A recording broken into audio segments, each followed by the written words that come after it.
And we are live. Hello and welcome to Developer Insights. I'm David. And I'm Justin. Together we are the leads on game development and design here at Codename. We also founded Codename too. We are going to be your hosts for this episode and for every episode. Wow, you make that sound really Ominous? really ominous. That's right. You've been warned. Anyway, because it's the reason for that is because when we're not here, the show doesn't happen. Better ominous. It's threatening. It shouldn't be threatening. Okay, yeah, skipping that whole section. Anyway, today is our 76th episode. And next week will be our 77th episode. Yeah, I suppose that's true. It doesn't really seem like that will be relevant until next week. Yeah, but I just wanted to say it because you always get to say what episode it is. That's just how the script works out, man. I mean, I think next week we're going to switch it up. Ooh, okay then. As always, we are here to answer development and design questions about idle champions. But if you don't ask any questions, you may have to suffer through Justin's one-man reenactment of, this week it's patch notes from the next build. Yes, I'm going to start promising one-man shows with enticing subjects to see if I can trick the community into not asking any questions. Wait, how do you already have patch notes from... You don't, do you? Of course I do. Oh, well, I don't think that's going to work. Okay, great. You keep using reverse psychology on them. Anyway, yeah, as always, we've pulled some questions from the previous show that we didn't get to, and we will answer some of those while we are waiting for new questions to come in. But before we get to those, I do have a few minor updates on items that we flagged to get looked at by the dev team. So without further stalling for time, let's get started with those. Okay. I'm looking at the doc here and I did not fill that out, so we'll just skip down here. I do know that one of the requests that came in, and this is kind of a spoiler for one of the later questions, for the Reforged dialogue sorting that we previewed last week, was to adjust that to have sorting based on favor, and it is my understanding that that is now implemented. I don't have a screenshot to show this week of that, but that was great feedback, and so that got put in there, and it'll be in there before it gets released.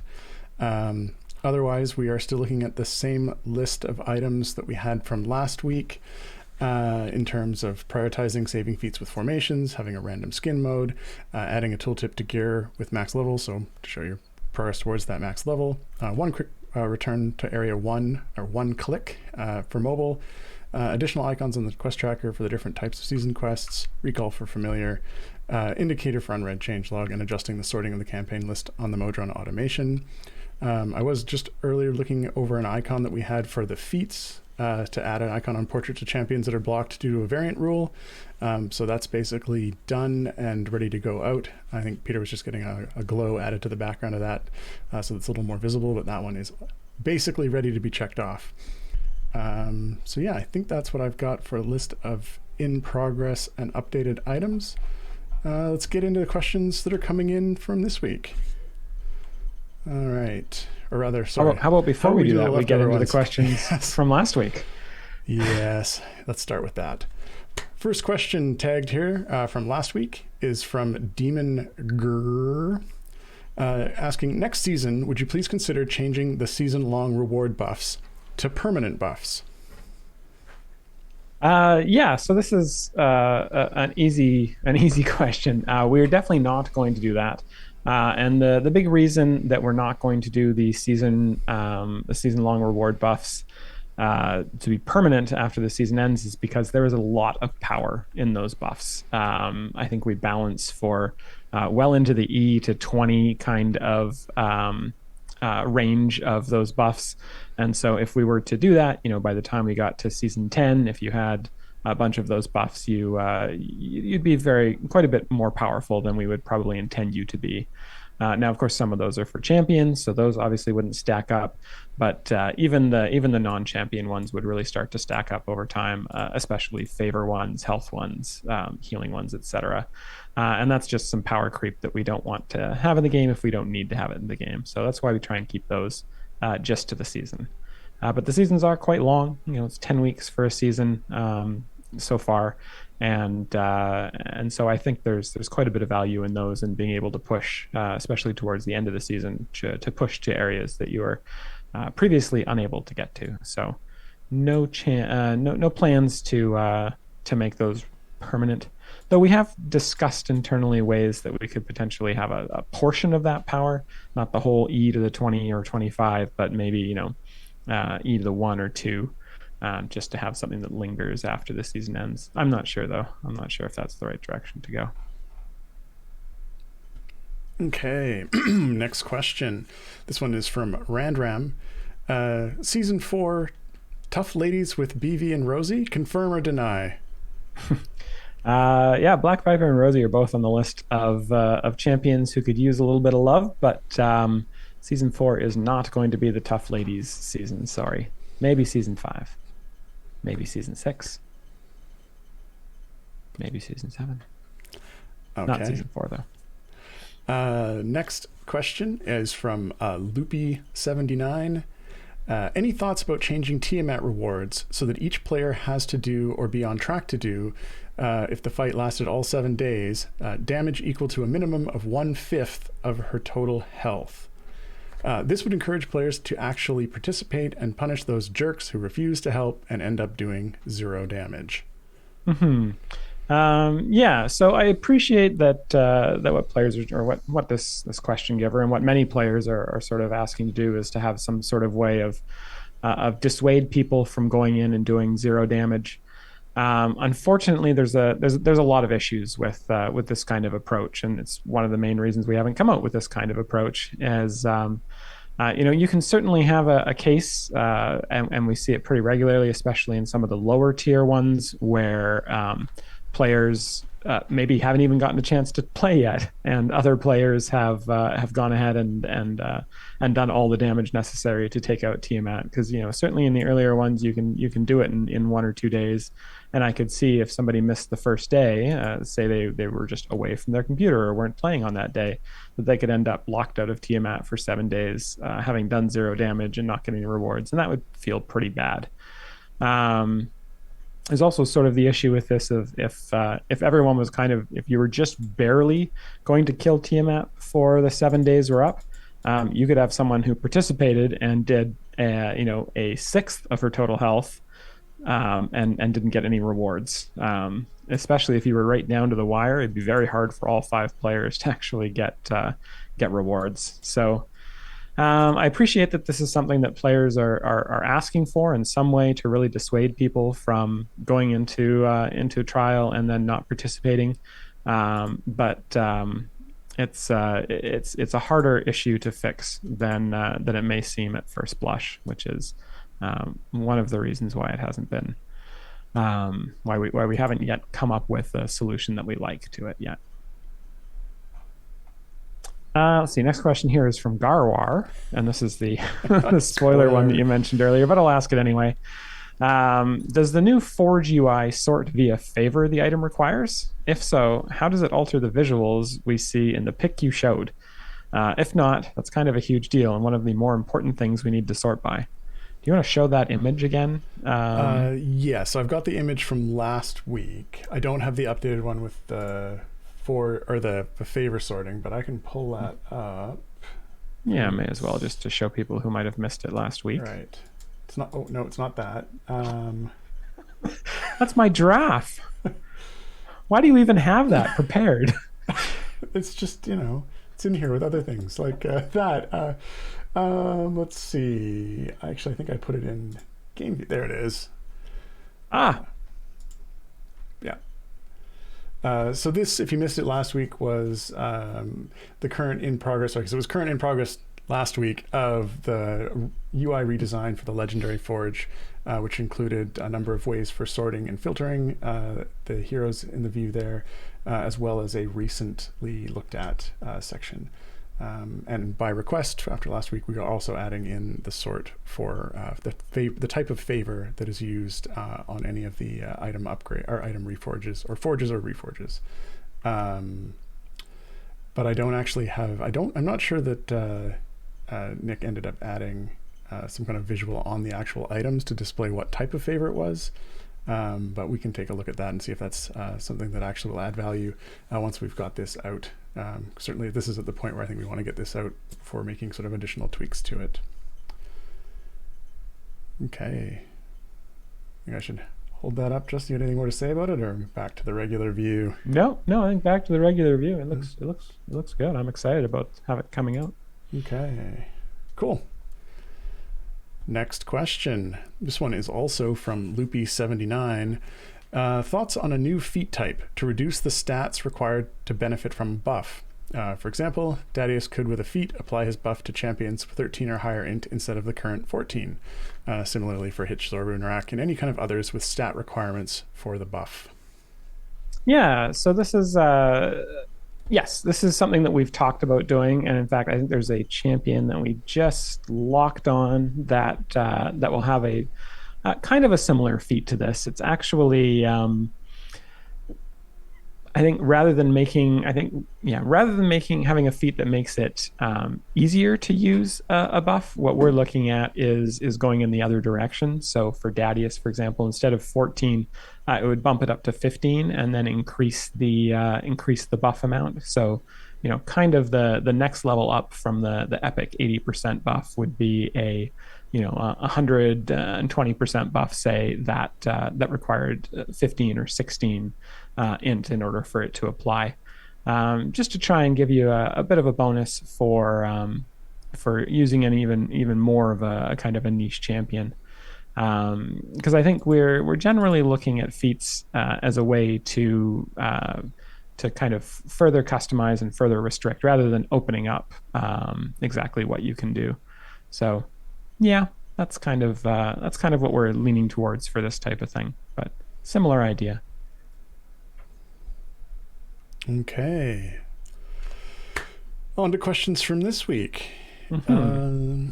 Oh, I see you're not interested in your weekly 9jump update question, so we're skipping that. Weekly 9jump update is still TBD.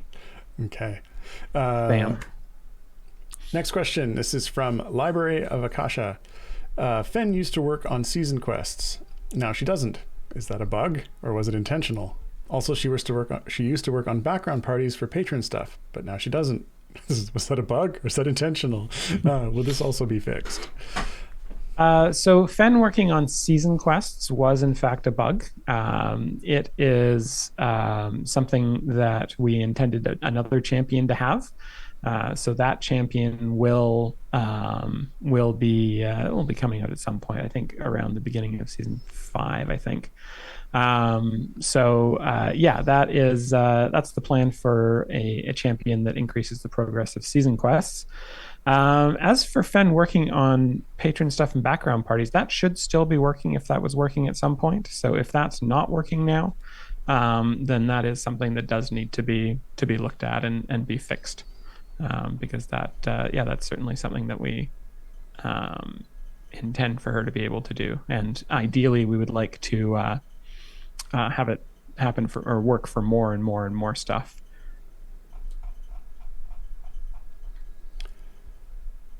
Let's see. The next question here is from Emote, and Emote got this question in apparently mere seconds before Mr. Nobody-Son. So they both asked basically the same question, but Emote got it in first, so they get it read out under their name. They say, could you please change the auto progress button so the difference between it being on or off is much more obvious?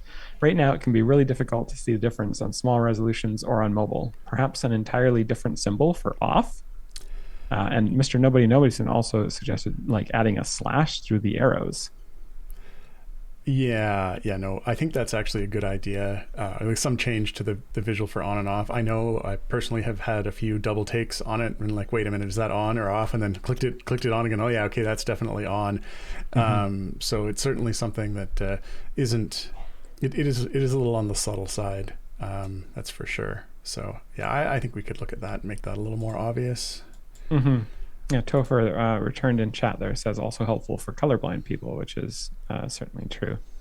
Yeah. I mean, I think the issue on this one is just that it's like a dark green, quote unquote dark, and then it's a slightly brighter green, which and the inner arrows turn green, I think. Yeah, However, it's yeah, pretty subtle. it's a very subtle change in brightness. It's way too subtle. So Yeah, yeah, agreed. yeah. Um, okay, next question. This is also from the Library of Akasha. Huge bounty contracts? Question mark. I find it curious that they don't exist since huge blacksmith contracts exist. They probably will be made with Mega and Ultimate gold chests when Mega and Ultimate gold chests come out, right? How's the progress on that, by the way? So there is an epic level of bounty contract already. I think there's some naming issues there. I think we named one huge and one One large or large, something yeah, like we that. did. Those are essentially equivalent. So the equivalent to huge blacksmith contracts, the epic blacksmith contracts are the epic bounty contracts, and we don't have any plans to add bigger ones than that on one or the other. If we were to do one or the other, we'd probably do both. Um, as for the progress on Mega and Ultimate gold chests and silver chests, made any progress on that. It's not something that is a top priority right now, but it is something that is definitely on our radar. Yeah. And actually, now that I'm thinking about it, I think we have large. Yeah, okay. There are huge blacksmithing contracts that are the legendary level blacksmithing contracts that came out of reforging, or not reforging, dismantling. And so I am wrong about that. So large is epic on both. That's what I was thinking about. So yeah, we don't have any plans to add a huge blacksmithing contract. Okay. Thank you for correcting me on that, Chad. All right. Moving on then. Next question. This one is from SailNet. It's kind of a curious question, or maybe it's a slight flex, I suppose. Can you try and find something later game players can do with time gate pieces? Once all champions are full epic, they don't tend to be used much and just collect in the inventory. Thanks. Yeah, I mean, this is a good question. We've talked about this a little bit internally about what more we can do with the time gate pieces, whether there's a way for players to just straight up spend those on chests and not have to go through the whole time gate process. But yeah, we haven't really come down with a really solid plan on that yet. But it's definitely I know it's definitely an issue because there's just so much stuff to do in the game that opening a time gate and making effective use of it can be well, it takes a bit of time and it can be a little bit challenging to remember to switch over to that party and finish your time gate and then start the next one and really get your bang from your buck out of your time gate pieces. Yeah, that's a curious one. Do you think if we did something like that, you would aim to have it be that it was a little bit more expensive in time gate pieces to straight up buy the chests, or? I think probably, yeah. I think it'd be you're trading time for contents. So when it costs 6 time gate pieces to get essentially 3 gold chests and sort of a large number of silver chests, and so we'd probably do something that was a little bit less efficient. But since you're not spending the time on it, I think that would be okay. Okay, yeah, makes sense. Okay, next question. This one is from the Library of Akasha. Definitely getting the questions in today. This one, let's see, milestone quests increase from 100 XP to 200 XP, please. It bugs me that milestone quests give the same amount of XP as daily quests. Yeah, I mean, it is true that any individual milestone quest gives the same amount of daily as XP as daily quests, but remember, there's only 3 daily quests per day, and you have access to 70 milestone quests on day one. So overall, you can get quite a few, quite a bit of XP from milestone quests, and you can get it quite quickly. They're kind of milestone quests. I like to think of those as kind of your the quests that kind of kickstart your season. They let people who are really into the season and really want to push far do quite a bit on day one or in the first week or so of the season.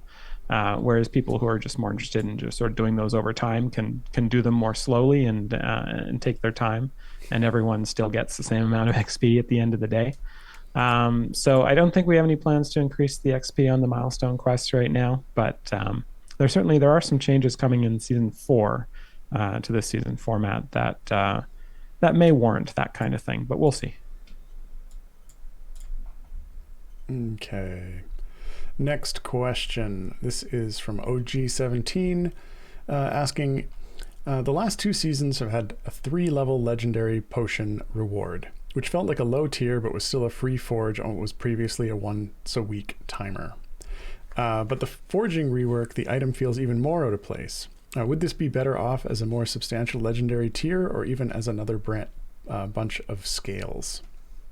Yeah, so definitely the level 3 legendary potion is a bit of a relic of the pre forging rework, and I think it's something that we'll definitely be looking at in future seasons as something to replace, probably just with a bunch of scales instead of the potion itself.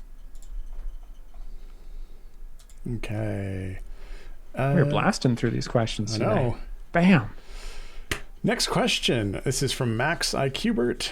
Any news on the bud degradation slowing, whether that's via a potion or not? Yeah, so this is something we've talked about once or twice on the show. Just the fact that design is thinking about maybe changing it so bud degradation only happens, or it doesn't happen after 30 seconds, but instead happens after some other metric. One thing we were thinking of was maybe when you change areas, then bud starts to degrade.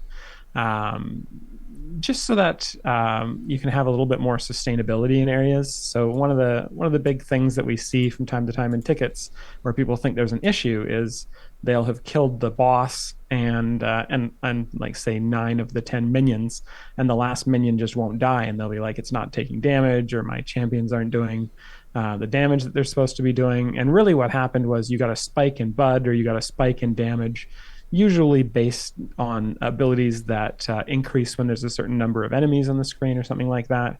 And then that falls off just as you kind of kill those enemies, and then your damage drops down enough that you are unable to kill the last one or the last couple. And one of the things we're really looking at when we do our champion reworks in the seasons is ways to increase their sustainabilities.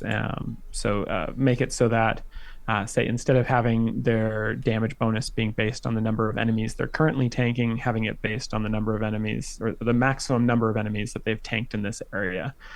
So that way, once your damage kind of bursts up, it doesn't come down until you change areas or move on.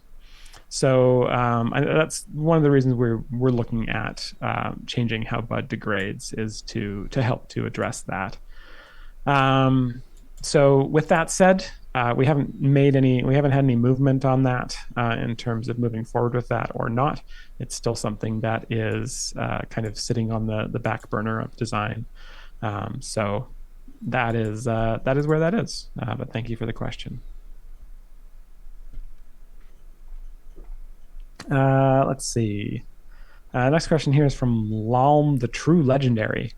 And they say, question, as another hypothetical advanced mode option, how about something that shortens legendary effect text? Take it from increase the damage of all champions with a charisma score of 11 or higher by X% to just X% per charisma 11 plus.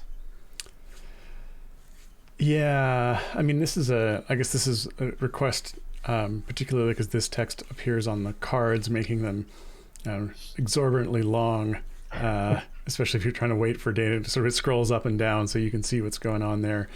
It's certainly a bit of a tricky one. I think it falls into the same category as some of the previous items that we've mentioned that might have fallen into a quote unquote, advanced mode, is that they're kind of items that that would be hard to do as sort of a one-off. I think if we had a format for shortening sort of all the different types and having it apply in more than one place, that might make sense. But if we end up with like a small handful of like one-offs here and one-offs there, it makes it very difficult to sort of describe what a feature does and then how that actually reads and how you're supposed to interpret it. So it's a question that's, I can see the desire for making this sort of more succinct or having less details so that you can maybe get them all on the screen at the same time. I mean, certainly when we're doing UI layout, it's my preferred option over all other options is if we can fit it all on something that doesn't require any page async or scrolling or any of that. That's the way that I like to go. but I do think that something like this, sort of these little one-off tweaks, would be kind of a hard sell, unless they kind of had a more general application, across sort of more types of text. Not that it necessarily couldn't in other places. I don't know. I don't know. You have any thoughts on that, Justin?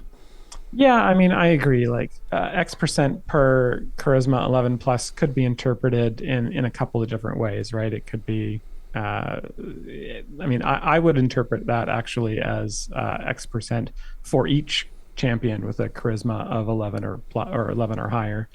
Maybe X% for charisma 11 plus might be interpreted as increase the damage of all champions with a charisma score of 11 or higher. But yeah, I agree that it does open us up. The conciseness opens us up for confusion. Now, if there was some way to kind of display that short one, but have a kind of Hover it over, mouse over hover details. option, so you Yeah. hover the card, and then it displays the card with the short, and then you hover the card shortened one, and it displays the full. I don't know. And don't ask me how that works on console. Oh yeah, I mean this is the challenge with UI design is how do you get the information across as concisely as possible, but as clearly as possible in as simple a way as possible. It's a challenge, and we are definitely not the best in the world at it, but we're trying. That's what we're doing. Okay. Well, we're definitely trying to make it as concise as possible. I don't know that we're trying to be the best in the world at it. I'm trying to be the best in the world at it and failing. Okay. Strikes me as a picturing some kind of world's top UI designer competition. I don't know who would watch that show. Anyway, next well, it's coming to Netflix next summer, so someone better watch it. Next question is Lord Javax, or rather it is from Lord Javax. I recently had a variant with only one possible path to victory. I spent about an hour finishing DM's guest star for that one champ. Why not allow us to pick the champion we want to bring to the adventure instead of gating DM's best feature behind an unfun and time-consuming mechanic? Yeah, so we've talked about this. We've talked about this before. Randomness being fun versus not fun, or interesting versus not interesting, and I think that if the DM, if DM just had an ability that allowed you to pick the champion that would come along, it might be just a little bit too OP. I mean, there's a reason. The reason it's random is it's a very powerful ability, and forcing or sorry, and making it random means that it kind of balances the power of it. Now, with that said,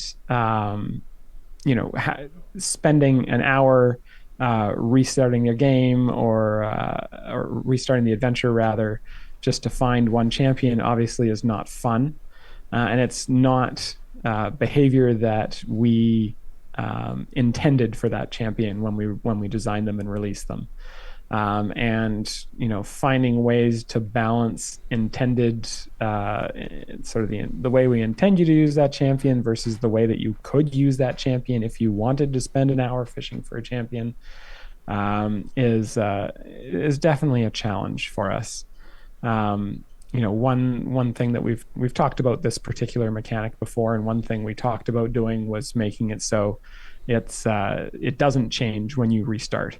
Now that sucks for people who are like, well, I want the only way I can do this this variant is by having DM bring in this one particular champion, and now you're like making it so I have to go do other adventures and then loop around, because people will always find a way to get around whatever we do.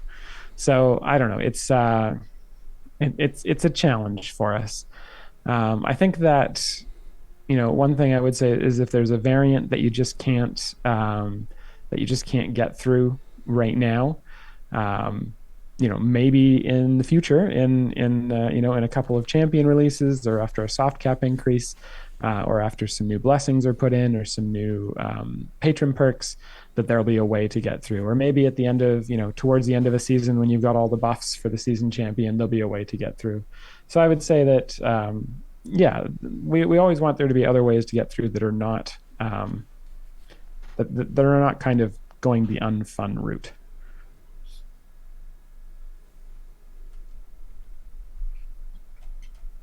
All right.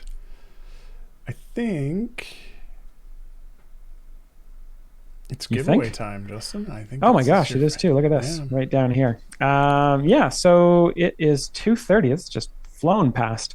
Um, so every week at 2:30 on Thursday, we do our famous, world famous, Aluminum stream chest giveaway. stream famous chest giveaway. So if you haven't been here before, the way this works is in a moment, or not even in a moment, mere moments ago, the giveaway started. If you type Infernal Toad, all one word, just copy and paste it from what everyone else will be saying in a minute. Copy and paste that in, and that will enter you into a draw to win 42 chests of your choice. The way it works is if you win, you get to pick a chest type in the game, and we will just give you 42 of those. It can be any type of chest that exists in the game. If you try to choose a chest type that doesn't exist in the game, you won't get anything. So please choose a type of chest that exists in the game. There are no aluminum chests in the game, but there are Not silver yet. rosy chests. So yet, yes, there are no aluminum chests yet. I So mean, I yeah, think if you choose a type that doesn't exist, you probably get a polite message back from whoever you sent the message in to that will say, actually, you need to choose something else. no, No, I've directed them to say that no. If you try to choose a chest that doesn't exist, they just say, "Sorry, you have lost your opportunity to win." I see. Yeah, I'm Okay. taking a hard line here. It just takes all the fun out of it. There shall be no fun. What do you think this is? A game? It's not a game, man. This is our world famous 42 chest giveaway. It's not supposed to be fun. You're acting awfully aluminum. All right. Let's move Cool. on to the next question. Fair enough. This one is also from Mr. Nobody Son. This time, their question gets to be the one being asked. For us eager beavers that already maxed out our unaffiliated Modron cores, what will happen when we get to the 50k XP reward at tier 11? Not crazy about having to buy it. Oh, tier 10. Oh, tier 10. Sorry. We didn't move it to tier 11. Not crazy about having to buy it. Also in tier 11, but yeah. To get the Turiel feat. Yeah. So the answer to this is unfortunately yes. For you eager beavers who have maxed out the unaffiliated Modron core, you will still have to purchase the 50k XP reward at tier 10 in order to get that Turiel feat. And there's an unfortunate side effect of sort of how the system works in this season, and we hope to address that in a future season. Okay. Now the next question, I don't know how serious this question is, but we'll treat it like it is. Completely 100% serious. This one is from the Lurking Writer. It is a question / a request. It says, could we have the questions from last week's section be its own pre-recorded episode, uploaded on Mondays, or whenever is most appropriate or convenient in the schedule, to free up time in Dev Insights for Justin's one-man reenactments? Yeah, what a great idea. Okay, moving on. Next question. No, we're not going to do that. The reason we do the questions from last week's section is so that we have time to get questions from this week. Oh, I thought we weren't going to do that because Monday wasn't a good day and there wasn't a good place in the schedule / I do hate appropriate or Mondays. convenient. Yeah. Sure. Yeah, we'll go with your excuse. Yeah, perfect. Right. Next question. This one is from Ghost Walker 71, asking, when clicking the purchase bar for a champion, it will place them on the field. But when they get removed, due to whatever reason, and you click the purchase bar again, they don't get placed back on the field.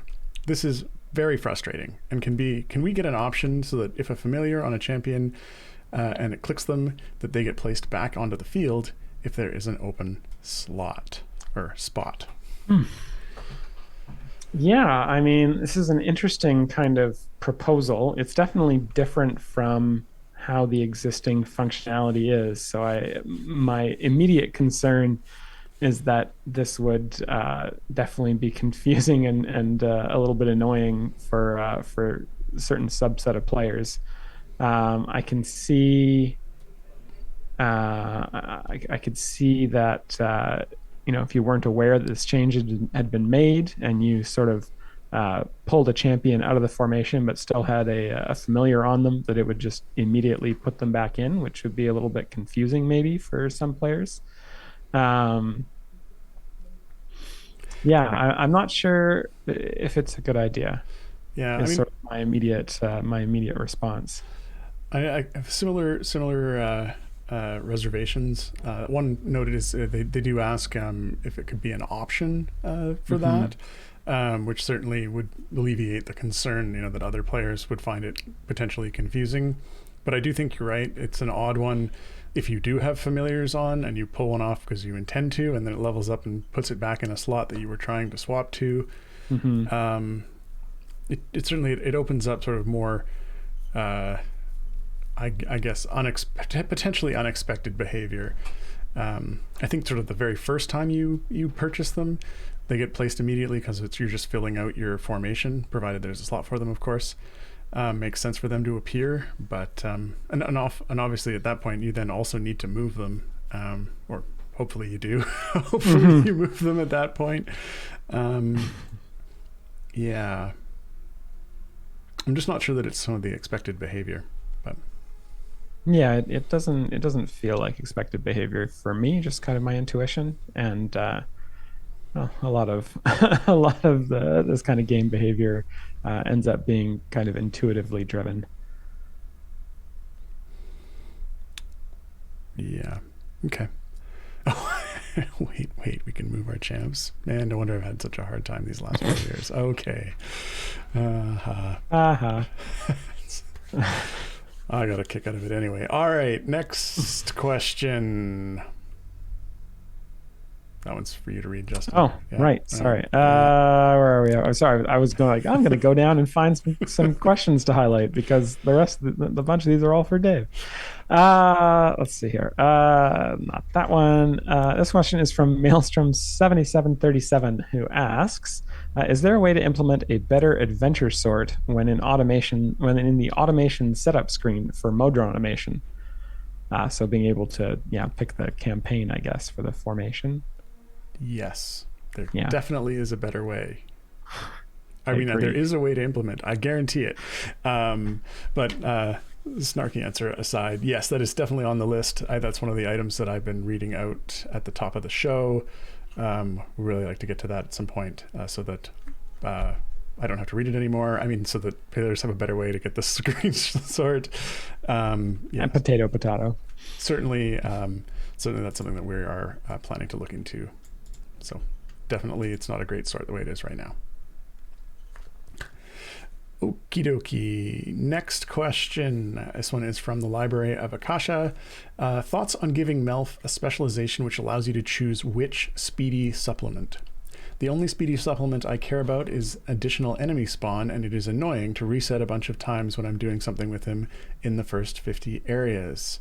Rather unlucky at times. Wow, this sounds I feel like I familiar. just Yeah, answered yeah. this question about DM. Um, This is not a yeah, style that is popular, Justin, I think. no, apparently people don't like randomness in video games, and that's fair, to be fair.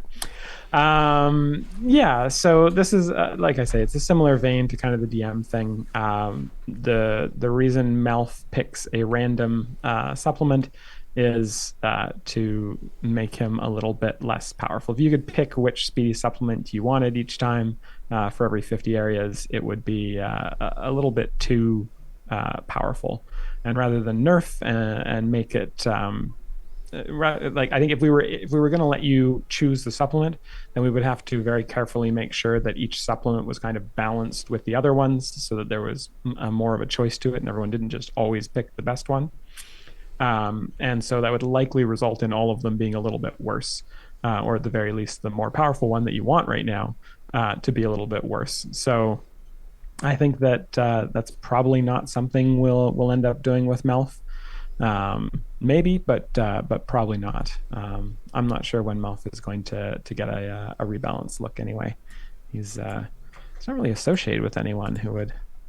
We'd have to do like an elves and people with elf in their name season. I guess he's also an elf. He's literally a magic elf. Anyway. Okay. Let's see. Next question is from Lexinam, who asks or says, little request. Can we get a bit of info for how many rewards we have to claim in the rewards for seasons? When you collapse all, you need to go and open every one to see if you have missing rewards. Like, for example, you have 2 of 5 free rewards and 3 of 5 pass rewards for any particular tier, I imagine. Yeah, I mean, and sounds like potentially sort of an overall count for that. I mean, one thing is that, the rewards, as I think you've alluded to this, and so it's not a spoiler, are getting a bit of a rework for the next season. And so certainly having a count on that is a fair request. I know Alex is hard at work on that, probably as we speak. So I can raise that as just an additional piece of information to put onto that UI. Just get a total count on that, because I don't think we have a total count right now of claimed rewards. I think we have a total count on the summary tab, but we don't have a count per tier. And like they say, when you collapse the tiers, right, you can't. You don't know whether that tier is done or not. Well, I don't even know if we have collapsible tiers anymore. So no, I think this to a certain extent goes away under the new system. Yeah, which we will talk about more as we get closer to at least the end of season 3. Yeah, for sure. That is still something that is under implementation. So, okay. The next question, Justin, you can. Sure. Yeah, I need to get back up there. Sec, I'm coming. Where is it here? Here we are. This one is from Ghostwalker 71, who asks, in the menu for using the Forge contracts, can we get a sort option to sort by lowest item level, so we don't have to search through the entire list of champions to find one that is a low level? Are we taking the legendary forging screen that you showed off earlier and applying some of those filters to some of the other screens? We are, yeah. We'll be perfect. Adding that to the blacksmithing one and the legendary potion usage one, and I think there was a few others that we were adding that to. So the pigment one. The what? Huh? What? Never mind. Exactly. So yeah, I think that's a fair suggestion. I can see if that'll fit. And I know Nick is going to start shaking his fist. I mean, Nick was already shaking his fist at me. But if we have space for something like that, we can make the font smaller. Then the players will. This is a problem. There's going to be fist shaking no matter what we do. Yeah. Well. Okay. Next question here is also about the Forge display, the different Forge display. From Loopy79, they ask, in the Forge display, can we have a small numerical overlay on each item displaying the level of the legendary item in that slot? Having to search through one at a time is annoying. Yeah, I like that suggestion. I will highlight it, add to the things that will get me shaked fist at. I'm finished the dialogue already, Dave. Yeah, no, that's a good idea for sure. I don't know, perfect. Justin, according to the chat, they think your hair is looking great today. Oh, thank you. Thanks, chat. Not really a question about the development or design of Idle Champions, but I appreciate it anyway. Next question is from Jaken, who asks, persistent familiar assignments to a hero? Question mark. I.e. Boo is reserved for Minx, even if I'm not currently using Minx. Persistent familiar assignments. As in, but how would that... Huh. I don't know. I saw there was another kind of question just above this asking about being able to lock assigned familiars to a background party. I think there is a subset of players out there who really want to have specific familiars in specific places, and I think the system often just like randomly picks a familiar, right? So that's, I think, what people are looking for. They're giving you a hard time, Justin. Oh, I'm just, It's what's Minsk. going on in chat? Minsk. Thanks. No, Minsk. Minsk. Minsk. Minsk. It's Emperor Minsk. Minsk. No, Minsk. From StarCraft. No? I don't think so. Minsk. You know what? My wife does the same thing about the way I pronounce soy sauce. So it's a West Coast thing, all right? It's Vancouver Island accent. Is it? You're avoiding the question. Okay. Yeah, I mean, I think the persistent familiar assignments is a bit of a tricky thing. I mean, it's the best sort of way to say this. It's tricky to implement for something that doesn't have a functional impact that a lot of players are looking for. And I know that some players, certainly want to line those pieces up, but then it becomes a problem if, for example, as the wording is reserved for Minsk, even if you're not using Minsk. So it means if you lay them out, like at what point does Boo then get used for a different one? Because you'd rather have a familiar on the field, rather than not have one and have it reserved, as in, well, we're not using this one unless we pull out Minsk. Yeah, this is, aside from the UI implications of exactly how we would do this, I could see there being one of those confusion things that we've talked about in the past where, maybe a new player has accidentally reserved a familiar, and then they're like trying to place a familiar on another champion, and it's like listing that they've got one familiar that's not placed, but they can't place it. And it's there's some challenges with it, I think. Okay, moving on to the next question. This one is from you can do it. Dracul Draconis. Think of it like Dracula without an A. Yeah. Dracul Draconis, asking, how far away are the capstone variants for Waterdeep? I highlighted this because I have a half answer to this. I don't actually know when they're coming out, but I do know that they've been designed. I know that we did a special reward for the last one, which is going to be a cool reward. So it'll come out at some point, and it'll have a cool last reward for doing the third variant of the last adventure. Okay. Next question. This is from Loopy79, asking, the issues regarding huge chest/contracts.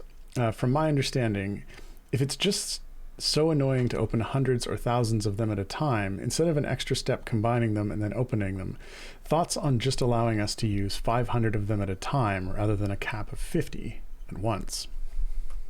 So the thing I would say is that sorry, someone just posted a picture of me in the Dev Insights channel. Thanks, Sean. So the issue that we have with opening sort of 500 chests at a time isn't so much the fact that we want to just be annoying to folks. It's that all of the steps required to open, even the steps required to open 50 chests, take a little bit of time for the server to do. And what are you doing, Dave? Oh, come on. Letting players open 500 at a time would probably have some negative effects on the. What are you doing? Okay, I'm already gone. Would have some negative effects on the on the servers. Basically, we'd probably, if you think we have server issues now, we would probably have more if we did 500. So the idea with the huge, giant, whatever we call them, chests is that they wouldn't run through the same kind of opening logic that the current chests would, and instead would have sort of a fixed set of rewards.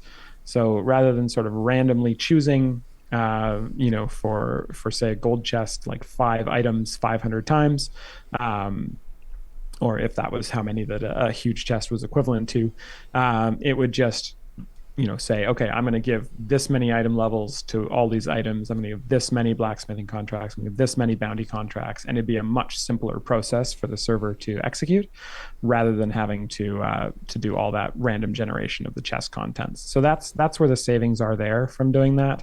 And that's where I think they would be useful for players, because instead of opening 500 individual chests, you open one big chest and you get essentially the same thing out of it.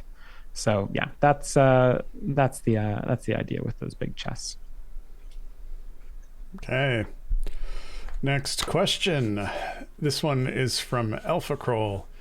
Any chance for getting to grind more Modron chest by over-leveling, quote unquote, the cores? Getting enough area completes as level 15 should, in my opinion, grant a chest. Yeah, so we've talked about this before as a potential new system for Modrons. And I still don't hate the idea. I think we'd have to find a way to make sure that it's not exploitable in some way. But I still like the idea of that being a way to sort of grind out a small number of Modron chests over time.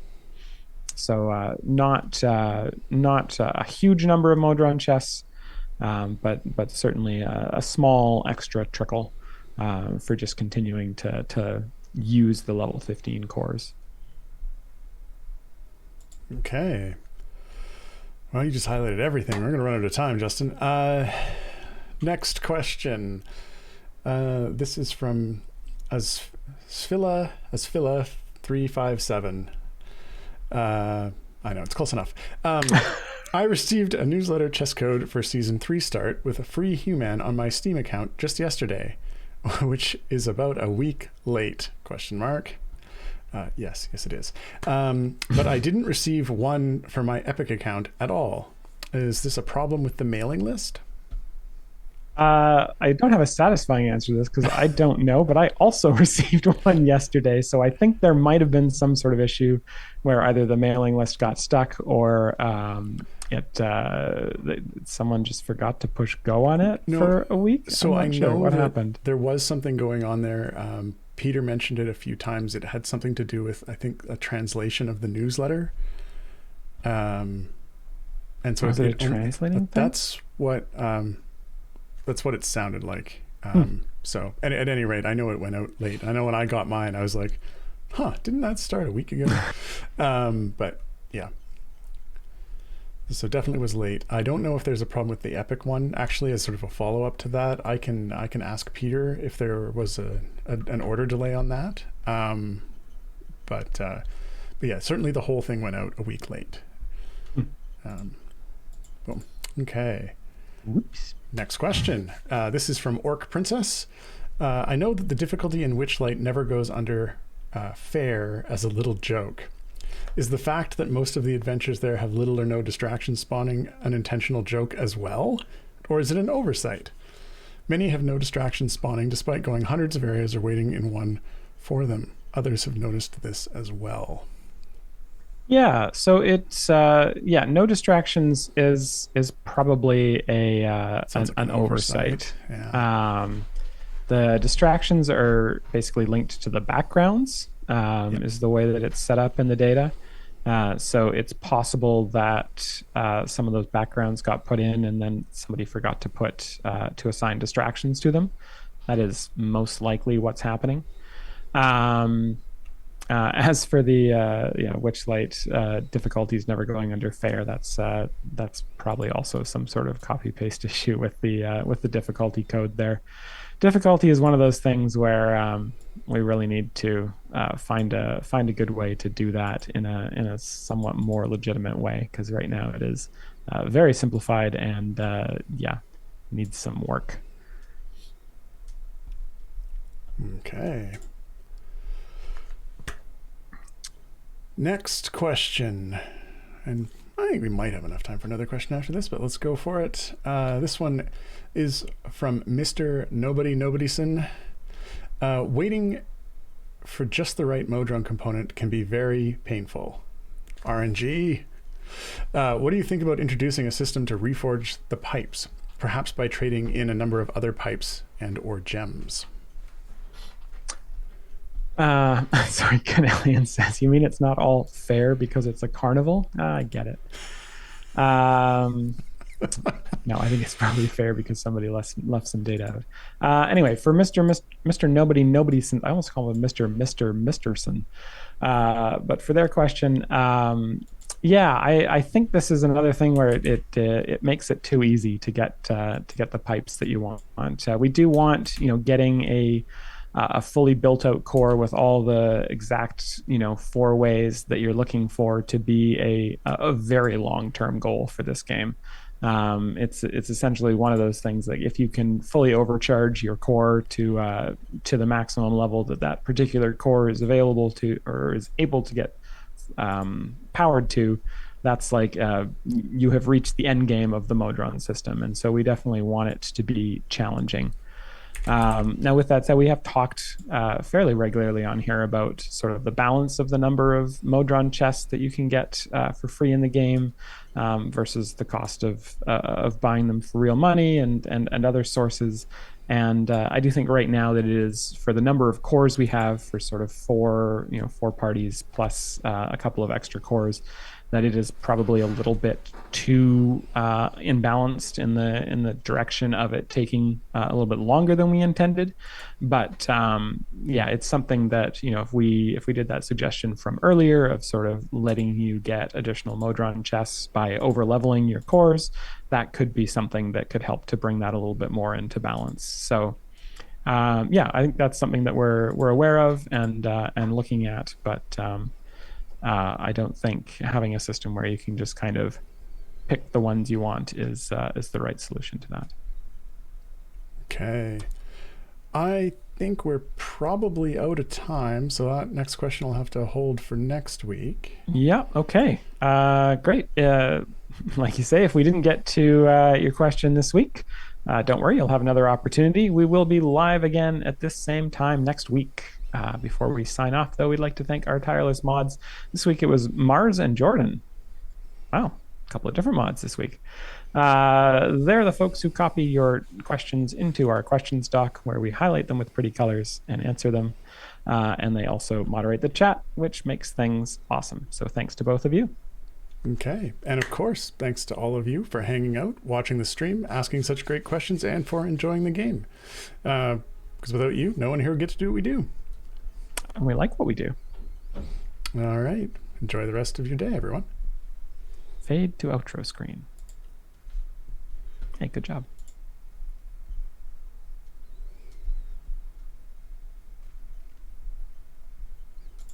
Do you have anything prepared? So what other amazing math facts do you know? Let's see. I've got a whole video about that right here.